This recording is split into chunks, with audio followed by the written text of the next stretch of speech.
Have you wondered about living elsewhere in your retirement? Well, we have almost daily. No, it's not a simple decision, especially when two people are involved. Hi, this is Gil and Gene of Retire There, a podcast about retirement destinations. We live in Brooklyn, New York. Having grown up and worked in this area of the country, we're hoping to relocate when we're both retired. For us, it's the weather, the chaos, the noise, and the yearning to be near nature and not within 3 feet of human beings. That's right. In February 2020, we embarked on our journey to find that special place. We spent a week in Winter Park, Florida, which is beautiful, but something said it wasn't for us. As we were planning for the next trip, the pandemic arrived. Gene then gave birth. I gave birth?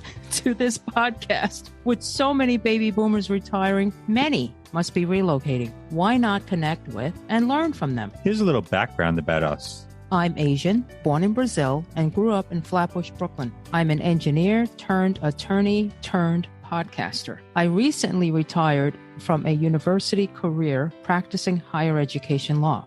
I loved the academic environment, but it was time to do something else. I no longer have to set an alarm, drive in BQE traffic, or work with people who don't always share the same principles. Ooh, did I just say that? You bet I did. I traded all that in to binge crime dramas into the wee hours, just a little bit, to develop the podcast, to volunteer, practice metalsmithing, tackle our possessions. No regrets so far. Gene? I'm not Asian, and as Gil mentioned, I'm not retired. I'm just plain tired. Oh. Born and raised in Long Island, New York, a place I always wanted to leave. I'm a law librarian working in a court who loves his job, but we're retired by the time we select our ideal location. We will be speaking to folks from across the street to across the globe who have moved to their dream venues and more. So please stay tuned, and remember, if you know anyone who has moved anywhere for retirement, let us know. Thank you.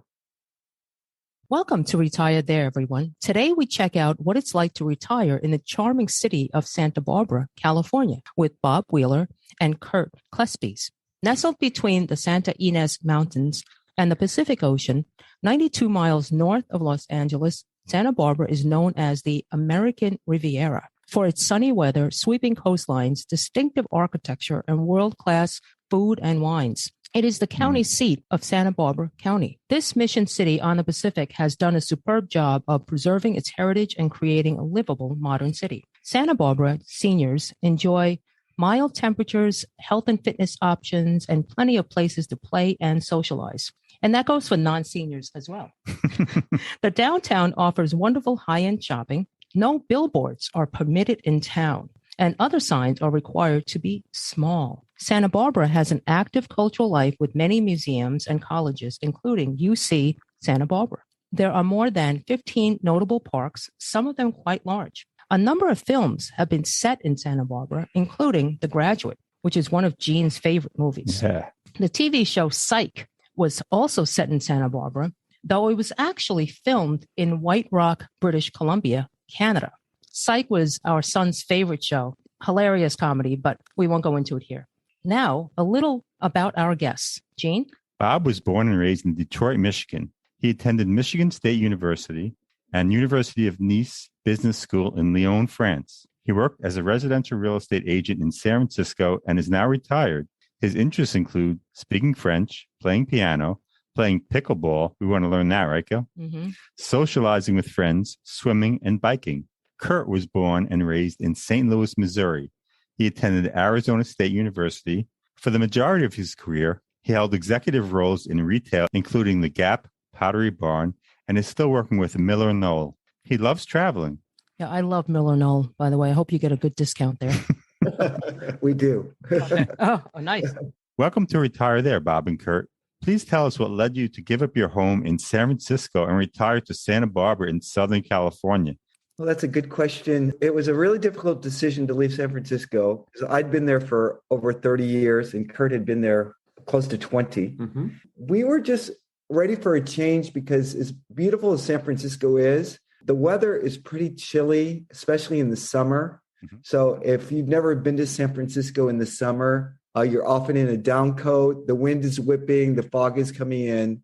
And so we were ready for more of a warmer climate and a more Southern California experience. So that was really the primary driver for us to leave. I would just add to that we knew at some point, because we were in a 2-unit building, walk up, that at some point in the aging process, we would need to move out and be something either with an elevator building or easier access. And like a lot of people, the pandemic accelerated some of our decision making. We knew years ago at some point we would need to have a more accessible place to live. But with the pandemic, my role was moved to a work from home role as I was winding down my career. We just also reevaluated our lives, I think, like a lot of people did. And we said, what are we waiting for?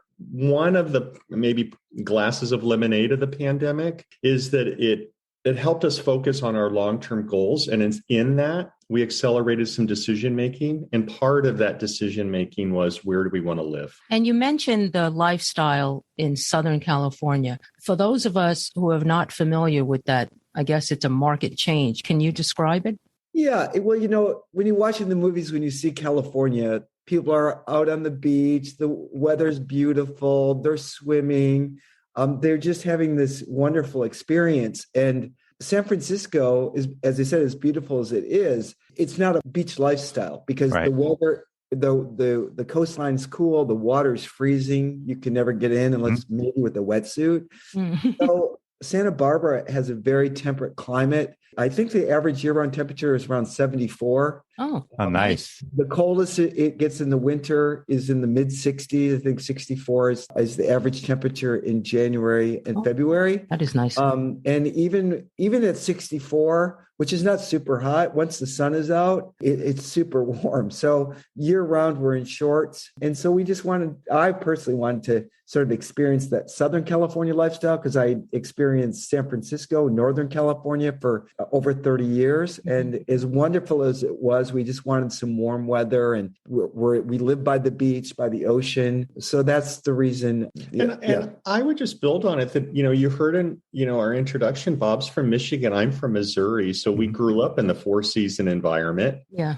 So we had that life experience and we lived in New York for a bit. Similarly, we had a big city 4-season. Mm-hmm. So we feel like we had the experiences to help us guide where do we want to be. And our choice was to be in a place that was more temperate and year round. And then we would visit to seasons as opposed to experience them throughout the year. Okay. Right. You could still drive to the mountains to go skiing, right? Yes, not that's far. right. Yeah, that's right. That's right. And so is your living quarters now, I assume you were, when you said in San Francisco, hilly or climbing up steps, are you kind of in a ranch style? Can you talk about your housing? Yes, our house it's a ranch home, and that was one of our requirements. We didn't want steps. Right. So in San Francisco, we were on the second floor, but it was actually 3 flights of very steep steps to get up there. Yeah. So we were very adamant about having a property that didn't have steps. So it's a ranch style home. Small, it's 2-bedroom, 2-bathroom.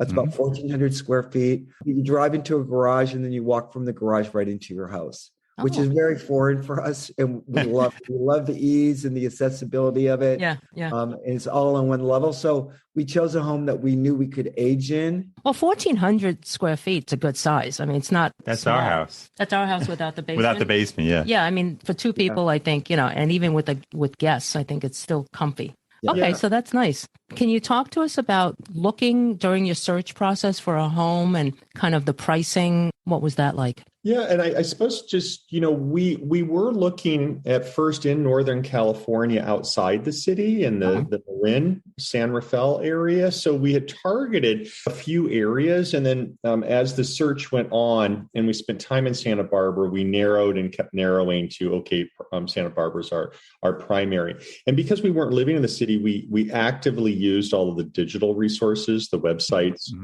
We worked with a really fantastic agent here who has been here, I think, her whole life. She has.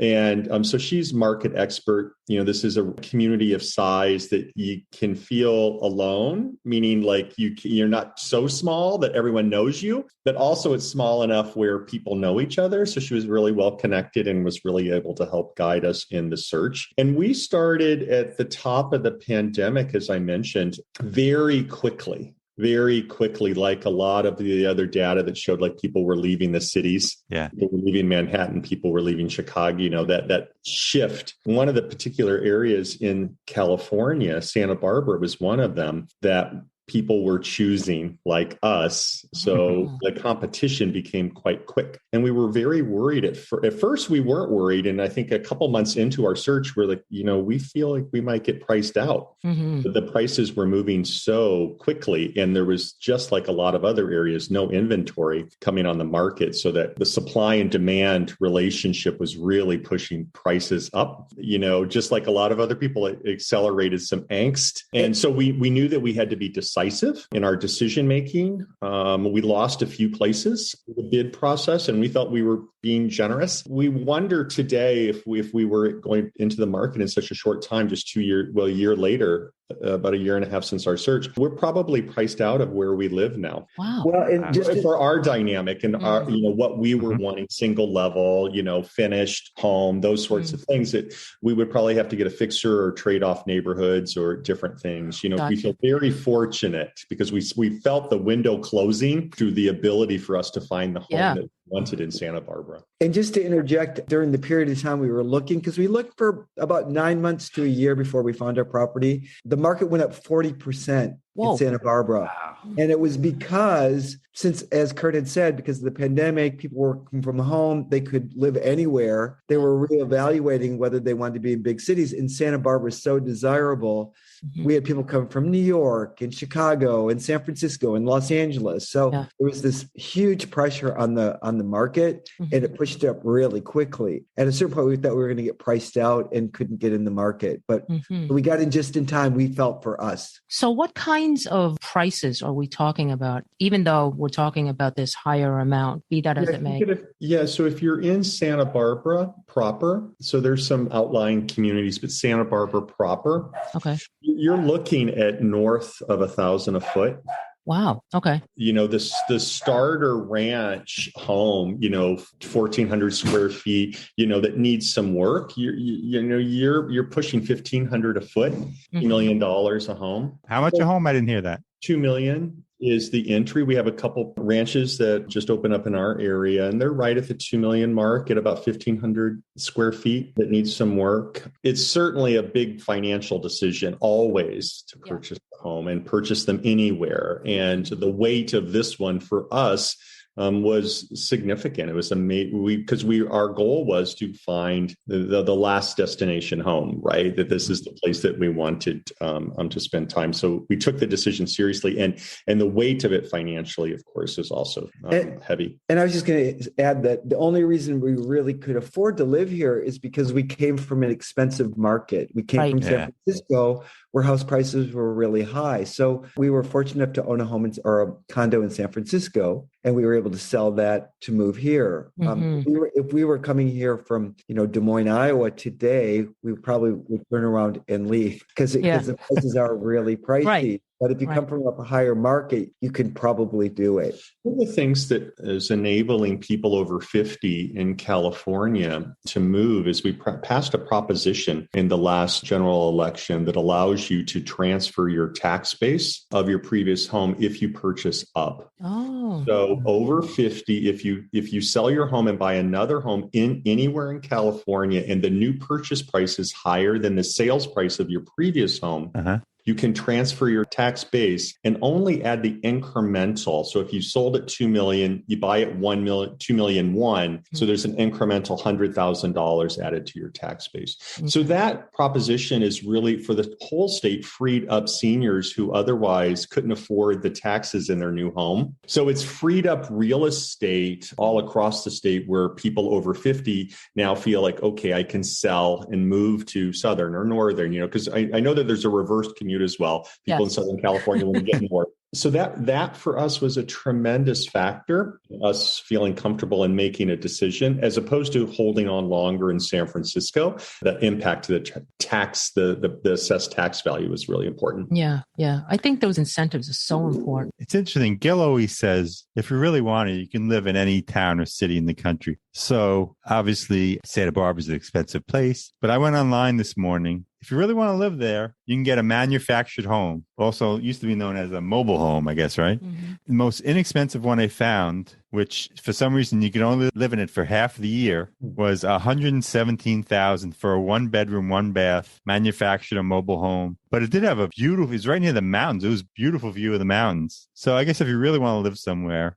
And the next price there was one, it looked like a double wide manufactured home for $225,000, 2-bedroom, 2-bath. And then all the other ones for a manufactured home, about $500,000 or above, which is a lot of money for a manufactured home. Yeah. But I guess if you really want to live there, you can do it. I think it's more than that. I think you don't have to necessarily compromise the type of home. I've always believed that. People say when they find out we live in Brooklyn, and Brooklyn has boomed, in the last, 5 to whatever years. And it's become, certain areas have become almost untouchable. And the people moving in are young. So where's this money coming from? And they're not necessarily, they're either baby trusts, or mommy and daddy in Ohio, I think. Yeah, or they're in jobs that are paying astronomical, which I find is not necessarily the case. Like, for example, in Williamsburg, where you guys lived in New York, and Williamsburg, was very close, that part of Brooklyn. And it was so easy to get into Manhattan from there. But you just look at some of these little condos, and they were going for 1.6, 1.7, and that was on the low end. And I thought, why?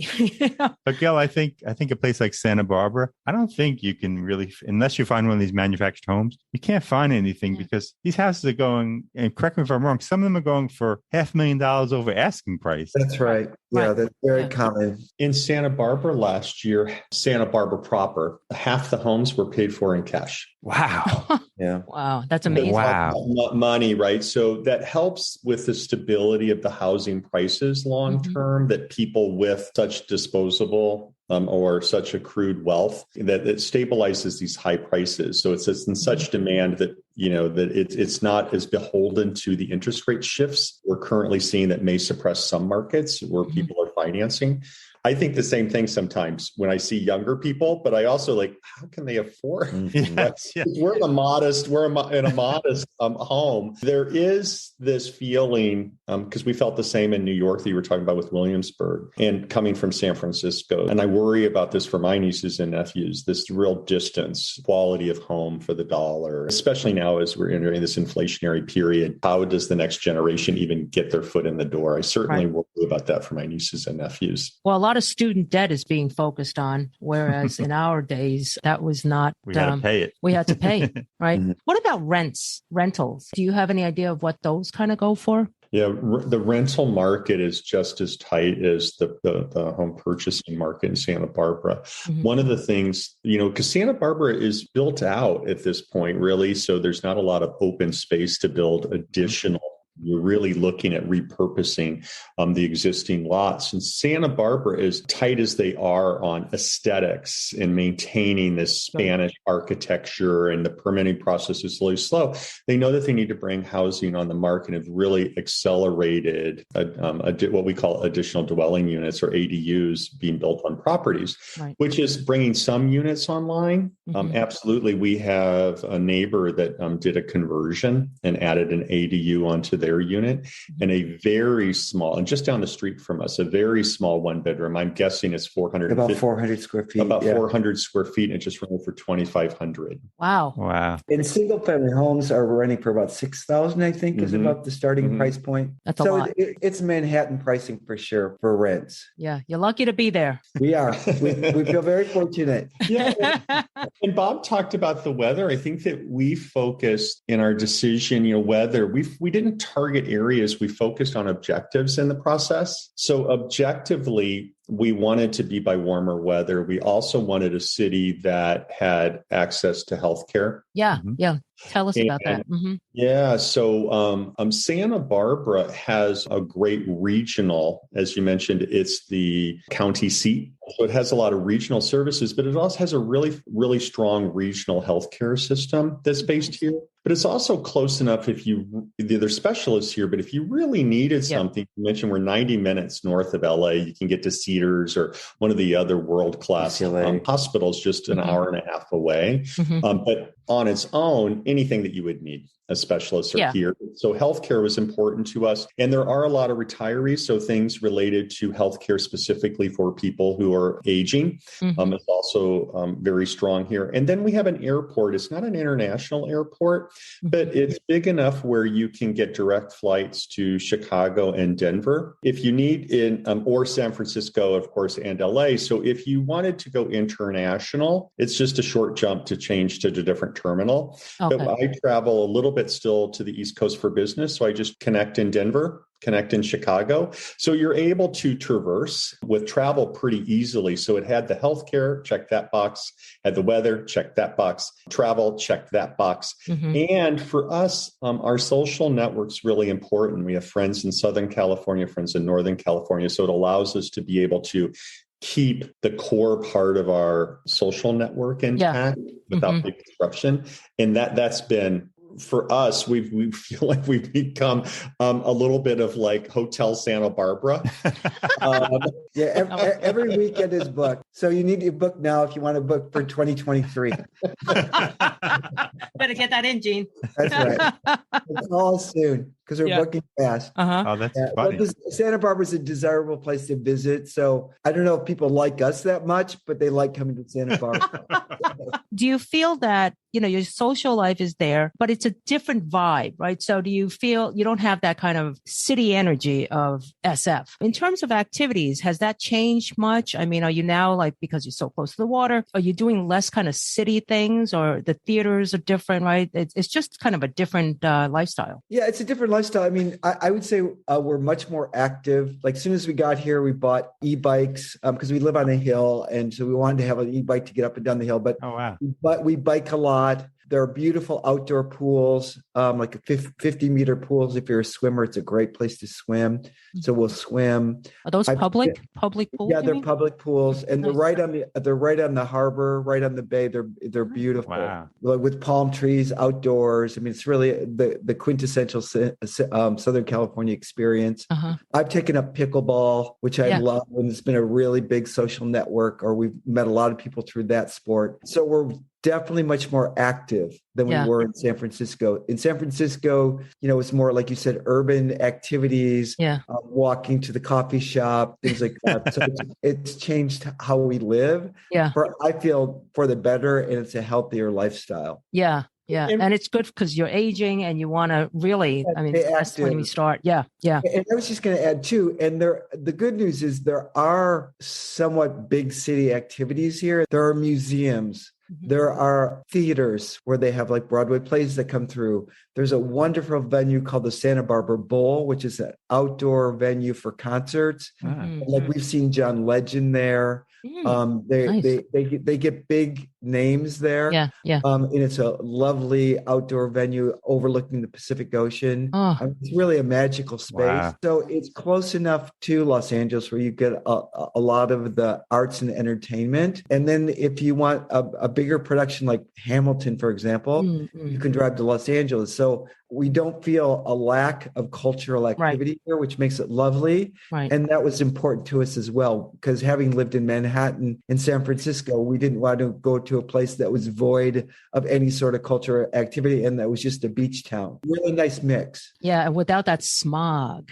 Without the smog and the traffic. God, Los Angeles traffic.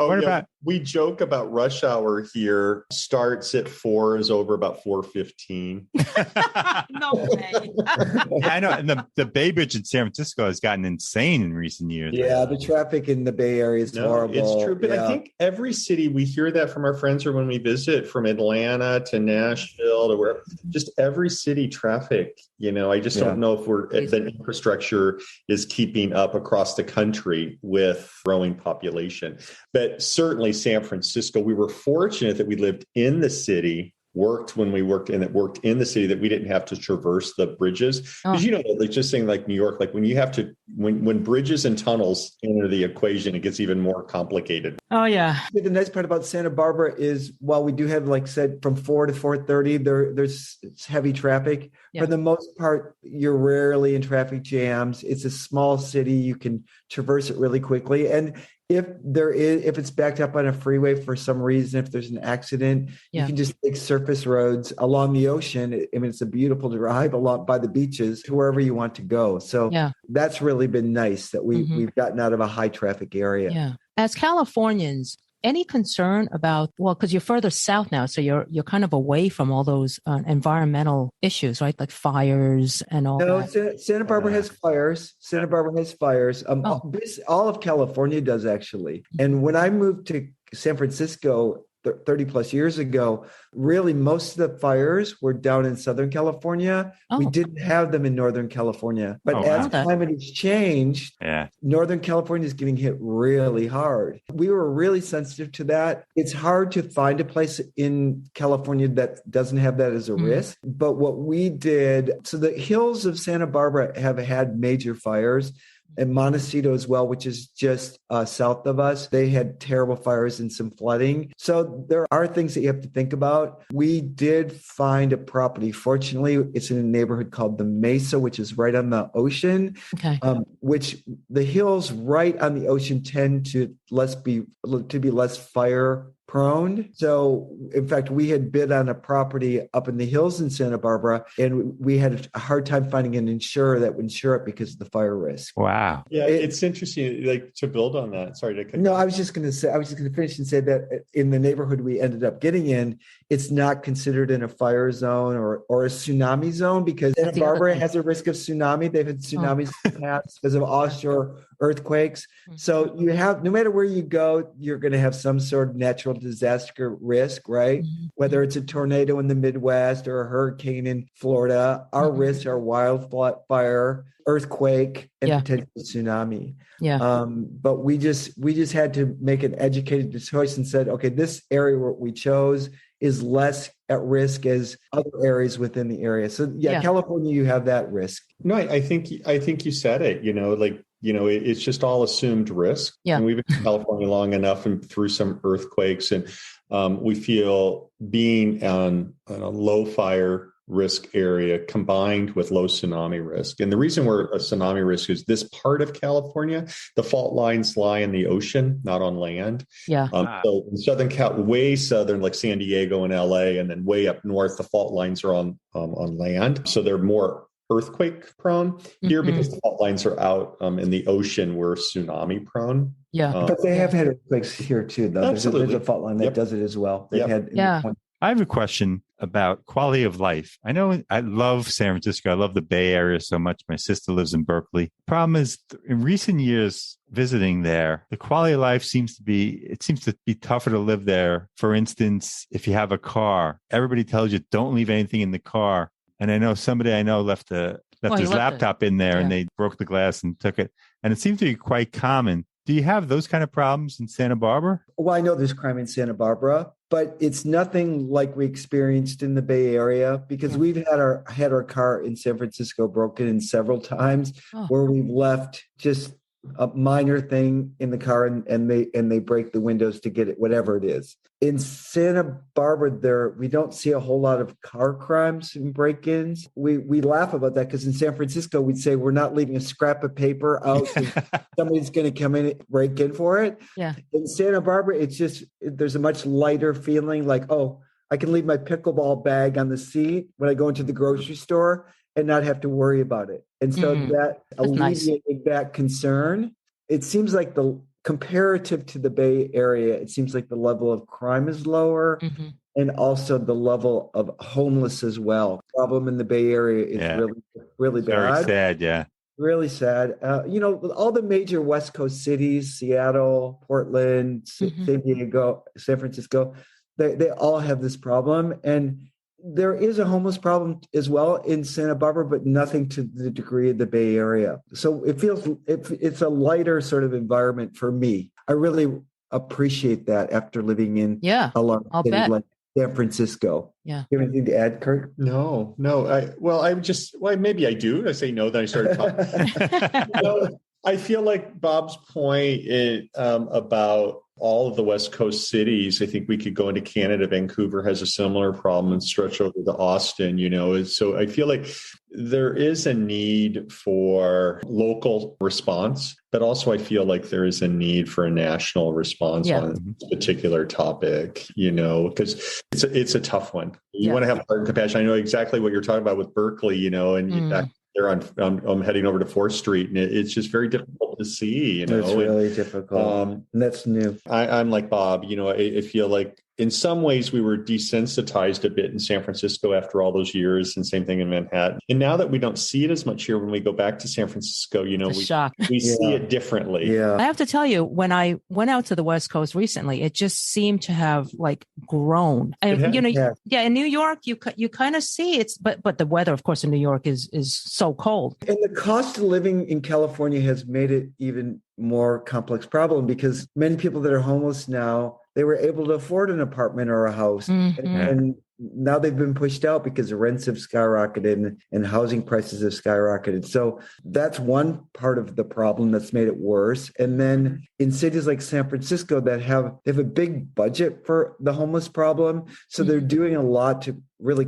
house them and correct them. Yeah. But as a result, then the homeless people from all over the area gravitate to San Francisco because they know they may be housed or there may be a problem. So it's a magnet for them as well. Yeah. So it's a very complex problem, and it really exploded over COVID, got much worse. And we saw much more tent encampments and things like that in the city. So I don't know the answer. It's a very big problem for the Bay Area and for California, but Santa Barbara seems to have less of it. I don't know why, but it does. And what about, did you consider small city we loved, Carmel? Do you consider Carmel at all? I'm just going to jump in here because I lived in Carmel when I was fresh out of college and just started my career. I worked for Macy's. They sent me down to Carmel. There was a store in Monterey, and I lived there for a year and a half. As beautiful as Carmel is, it's very sleepy. Talk about there's no culture. It's beautiful. But there's really nothing to do there, at least I found. And the weather is not great. It's very foggy, but the rugged beauty is lovely. The town of Carmel is charming and Monterey's charming. It just doesn't have a big enough population to support the arts or even a big healthcare system, and the weather's not great. So Carmel, since I experienced it in the mid 80s, it wasn't on a short list by any means. I'm so glad you went through that, Bob, because I have this magical kind of, because I was only there for a short time, as opposed to the other parts like San Diego. We've been there quite a few times in San Francisco. But I'm so glad because I always thought, I think that's like a consideration if we were going to go to the West Coast. And I didn't see any of these things. So I'm glad now it's off my list. I would just say the weather is not good. It's often very foggy and very cold. It has that similar Northern California weather that San Francisco had that we wanted to leave. The culture there is the aquarium. Right? They all the Monterey Aquarium. That's culture. Shopping is Macy's in the mall, and there's just not a whole lot going on. It's a great place to go for a weekend if it's a sunny day. For the beauty, because there is an exquisite natural beauty, and it's just north of Big Sur, so it's lovely. But I would say for us, it wasn't a place we would have even considered. I would probably get bored of that tree, and that little step out. You would. Those are my 2 cents. Thank you. Thank you. What about, so your location, how far are you from the beach? Can you walk there or bike there? We can walk or bike to the beach. We're half a mile from the beach. Oh, wow. Nice. That's great. So you can see it from your windows? Yes, we can see it from the west side. So cool. And what about the little downtown that you have? Well, it's not that little, I guess. How far is that? From our house, it's about a mile or about a mile. Yeah, we have a little quarter mile away. We have our local community, like our area. Restaurants. The local coffee houses. Yeah. Correct. Coffee, all of that, like within a very short walking distance. But the downtown corridor. About a mile and a half. Yeah, about a mile and a half. From the house, So we can easily bike it. We can easily bike it on our e-bikes or drive to, of course. And it's beautiful. That whole whole corridor is all Spanish architecture. So think white stucco and red tile roof, and all the stairs have those inlays of beautiful colored tiles. So with palm trees or jacarandas in bloom, and so it is really pretty, and it's a nice mix of what I would call national players. Like you're going to find a Lululemon there. You're going to find national players, but then also all of these local Santa Barbara clothing stores and food and beverage. So it's a nice mix of corporate America and local companies. So about a mile and a half. And I was just going to say, and it has a vibe like you're in Spain because of the sort of white stucco and the tile roofs. And, and there's lots of fountains and courtyards and bougainvillea growing. And sometimes am I in Spain? Where am I here? I mean, it's a special town. Yeah, those are pretty, the bougainvillea coming up the side. Really And what about restaurants? Is it all types of restaurants? Can you get whatever you want? Yeah. So, we have Michelin level restaurants here, and then we have the local taqueria and taco truck. Nice. And everything in between. And because we're on the coast, of course, catch of the day. You're going to, if you like seafood, there is catch of the day. In fact, you can go to the harbor on Saturdays morning. We have a farmer's market that's exquisite on Saturday mornings. It's all fresh all year long, whatever fruit, produce you want. But we also have a fresh seafood market on Saturday mornings, and you can go get, sometimes they're still live, sometimes just on ice, caught. So everything with a real bend towards seafout. But eat healthy. You can eat healthy. And having come from San Francisco, we were a little nervous about the food scene because San Francisco is so incredible. But we have found just really wonderful restaurants in Santa Barbara. It's a cosmopolitan area. It draws people that want to eat well. So there's a lot of good restaurants. There's a lot of chefs that come up from LA to open a thing. So we eat very well. And we're about 10 minutes just north of Montecito. And Montecito has a lot of great restaurants as well. We're always looking up for Oprah and Harry and Meghan. We haven't seen that. They have a lot of nice restaurants there as well. So we eat well. Okay. And I would say the prices are probably comparable to San Francisco in terms of the restaurants, right? It's funny you mention that. At first we thought we have to find the next tier down in price point. But we just realized prices are very San Francisco. And I don't know about New York. I assume it's like here that for us, we noticed inflation in food and beverage, right? Yeah. Especially now. It was pricey and now it's even a bit more pricey. And I would even say that's maybe even it feels like a little more expensive than San Francisco. Like even when we've had friends that have come, they've said prices are high here in the restaurant. Yeah. And of course, it's, if you get off of that main street, right, that's when you find the, kind of not lower price point. That's the wrong way to say it, but you can maybe get a little bit more for your money, I guess. Yeah. It's just great food. Yeah, like in our neighborhood, Mesa. It's funny because we've been interviewing people abroad, and when they say you go down to the green market or the seafood the catch of the day, they're paying like pennies compared to us. Okay. And in New York, you go to a green market because everything's labeled organic. You're like, okay, I'm expecting to pay like $4 for this potato, or well, I shouldn't say potato. Yeah, you're exaggerating, but yes, they have the little homemade breads, and everything is so shishi and cute that you just wind up paying that cost. So some of these markets, you really have to search and get used to the vendors. I think that we would agree with you. Like the same market experience, our open air farmers market, seafood markets. You don't go there to save money. Yeah, they're expensive. Absolutely, from strawberries to an avocado, whatever it is, you can find the best and the freshest. Like the strawberries were picked the day before. They're organic, no pesticides, so you're getting the best. And so we focus on, because we're not in unlimited resources, we focus on not wasting.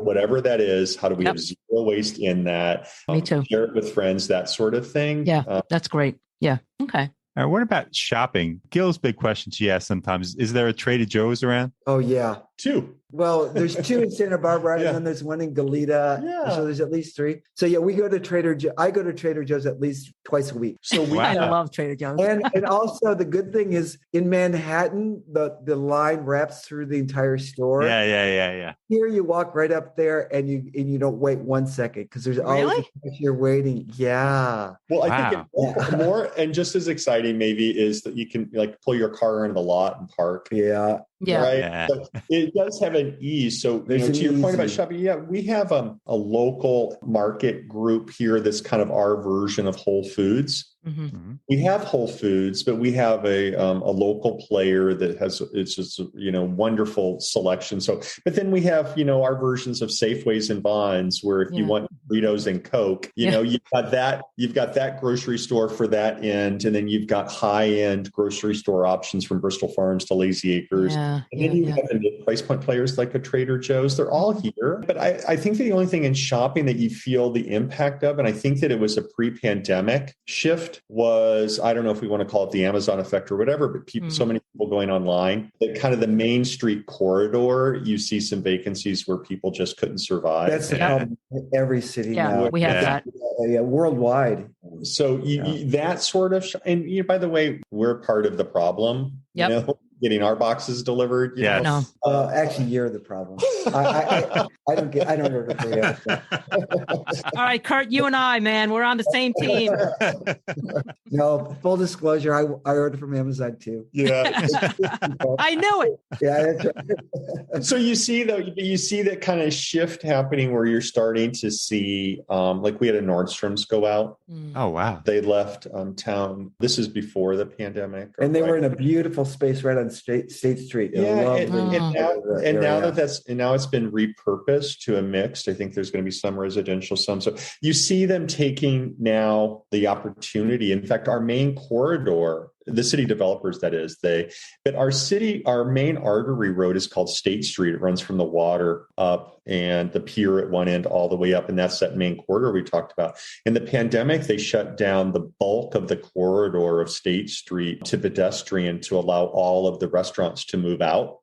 Winter, so they could do dining out 365. And it's been such a success that now we are permanently going to be closing it and making it pedestrian only and redeveloping it to be very, think, Madrid or Barcelona, like one of those sort of pedestrian boulevard, all of the seating and dining out. So it's another one of those glasses of lemonade, of the pandemic, is that I think that the city planners are now taking this as an opportunity with some of those vacancies. And repurposing our main artery to be much more pedestrian friendly. So I'm really excited about that. And I was also going to say that the nice part, having been here for part of COVID, is you can eat outside. Like the terraces are open 365 days a year. The weather's warm enough to do that. I mean, if it's a little chilly night, they'll have a space heater out there, but it's nice to have those outdoor eating spaces. And every restaurant offers it. And really, it's created a lot less stress during the pandemic to be able to eat outside. In fact, I think in the last year since we've been here, we've eaten in once, maybe twice. Just last week, we ate inside a restaurant. Pizza. And I thought, this is a weird experience being inside a restaurant again. So I like being able to eat outside. That's another selling feature for Santa Barbara, because of our weather so temperate. On that note, I think we can wrap up. Right. And any last words of wisdom for retirees or soon to be those who are seeking the same path? Well, I'll just say that our real estate agent told us when we looked here that Santa Barbara is for the newlywed and nearly dead. Oh my God.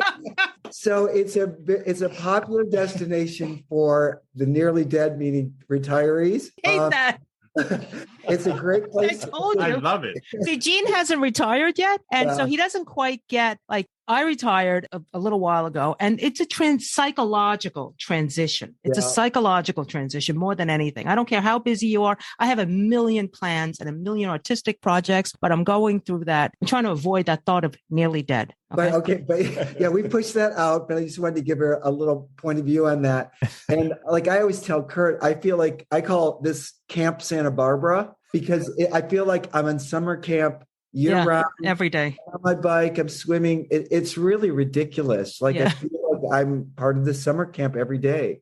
So you love it there. Love. You look like a kid, summer camp with your little hoodie, I love it. No, I love it. No, we don't regret our move for 1 second. It's the nice best we've ever done. And And I would just build on that and say, I think that we're so happy. I would say that I am right with Bob on that. And it's because we obsessed about objectively, what are we trying to solve for? Yeah.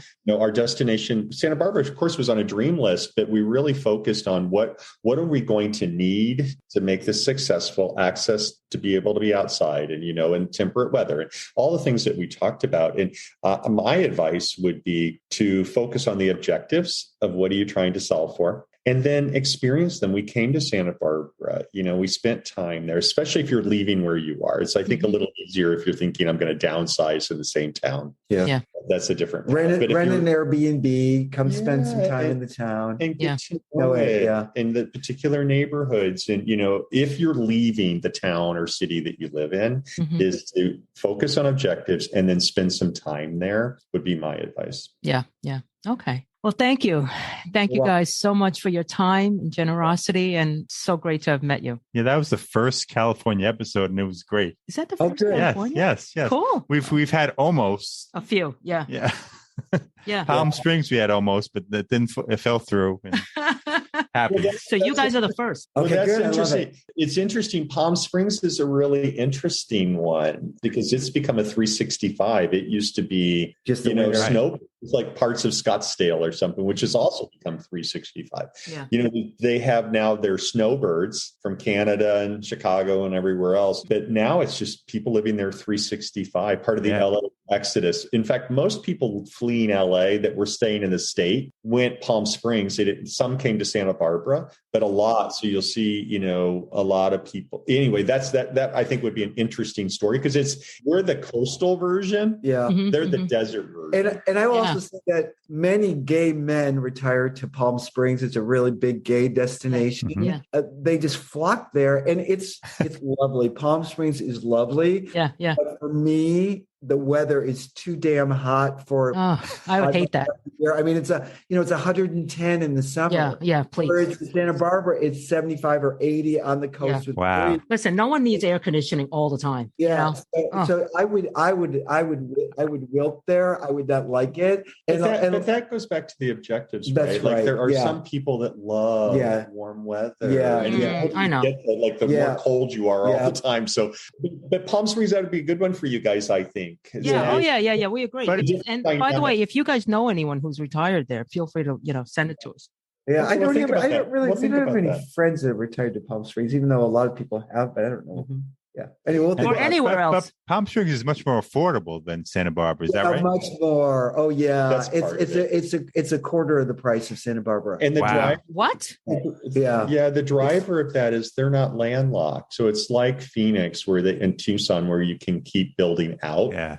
Oh. You can't build out here. Like this is it. Right. Yeah. So Palm Springs, Palm Desert, Cathedral City, Rancho Mirage, all of them, they can keep going out. Yeah. So there's a lot of new inventory coming on the market where we have very little new inventory. Yeah. Yes, I was going to say Palm Springs is relative by California standards is somewhat affordable. I mean, it's gone up like every place. Yeah. But in comparison to the California coast, it's a lot cheaper. And same thing. It's like they have a nice airport, but you can't fly to Paris, but you can get, San Francisco. Yeah, they can fly the regional kind of. And if you need to, same thing. You can access all of the arts, everything. You can just drive into LA and spend the weekend. And as you know, when you retire, it no longer is the weekend thing. You can take advantage of those midweek rates and go in and spend Tuesday, Wednesday, Thursday, and go to the Getty during the week. So it's similar in the access to a major city that's Santa Barbara. It's So you mentioned the airport. The best thing I hear about the airport is the Sonny Bono bust. I don't know that. I didn't know that. Well, I assume it's sort of hidden away. It's weird. Well, they have a darling airport too. We have our airport is Spanish architecture again, red tile roof, this and that, and it's old school. 5 gates. Oh, nice. 5 gates. Yeah. Okay. It's so great. Most often you're walking out on the tarmac and climbing the stairs. You're not even in a jetway. Yeah. And you're through security within 5 minutes. So, you get there, 30, 40 minutes before your flight. That's plenty of time. Yeah. So it's super low stress. It's a lovely airport. Palm Springs is similar. Same way. Yeah. It is very similar to senior healthcare, a big enough airport close to a major city, so it's just not coastal. So it's the other end of the weather continuum. Yeah. I think it has a lot of things similar to us. Yeah. Thanks so much. Thank you so much. Nice to meet you. Happy Mother's Day again. Bye-bye. Oh, thank you. Bye-bye. Okay, bye. We hope you've enjoyed this episode. If you know someone who's relocated for retirement and wishes to share their story with us, please reach out to us. We'd love to hear from you. Our email address is gg@retirethere.com. Our website is retirethere.com, and you may follow us on Twitter @retirethere_. Now, if you've liked our show, please subscribe and rate it in Apple Podcasts. In the meantime, be well.